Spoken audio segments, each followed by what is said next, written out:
Surely, many people have a terrible story about an acquaintance who went through something awful. A blood clot broke loose. And everyone says it happened suddenly, and that no one can protect themselves from it.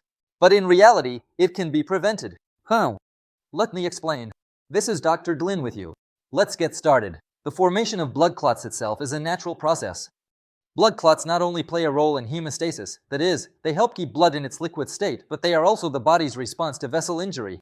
Without blood clots, we would probably lose much more blood. Problems start when clot formation becomes pathological. This condition is called thrombosis. And thrombosis can have many serious consequences. And to avoid this, I recommend two things. First, a special diet. There are foods that help prevent pathological clot formation, and on the other hand, there are those that actually promote it. This doesn't mean that foods are simply divided into good and bad. It's just that in some cases, especially if you already know you're predisposed to thrombosis, it's better to avoid certain foods. Second, regular checkups are necessary.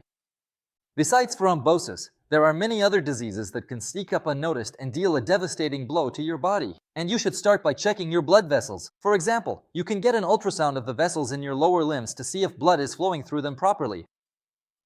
Let's start with foods that contribute to the formation of blood clots. What exactly is the danger here? Blood clots are literally clumps of blood. They shrink and dissolve if the blood is thin enough and no new clots are forming. But if, on the contrary, the body is dehydrated and the blood thickens, clots tend to catch onto new small clumps and grow. So, which foods are harmful? These are foods rich in vitamin K. They include greens, white and cauliflower, broccoli, olive oil, cottage cheese, milk, wheat bran, and grains. Vitamin K helps blood to clot, meaning it directly affects the formation of blood clots, since a thrombus is essentially a blood clot. Secondly, you should avoid very salty foods and smoked meats. When we consume these foods, we put a heavy load on the liver and pancreas.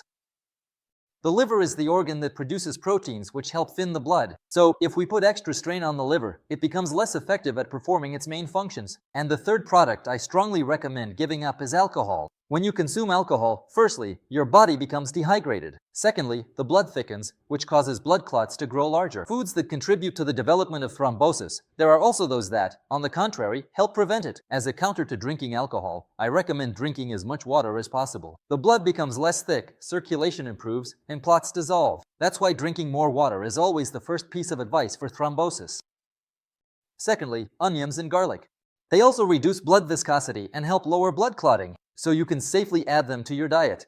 The next recommendation isn't the most obvious, but it's very useful. Eat more beets. Beets are an excellent food for preventing constipation, and constipation is extremely harmful in cases of thrombosis. Constipation in general indicates a disruption in the body's functioning, but in this case, what matters to us is that constipation increases intra-abdominal pressure. This prevents venous blood from flowing upward and also contributes to vein blockage. Now you know how to prevent thrombosis and take care of your veins. Share this video with your friends. Subscribe to my channel so you don't forget to take care of your health and know how to do it right.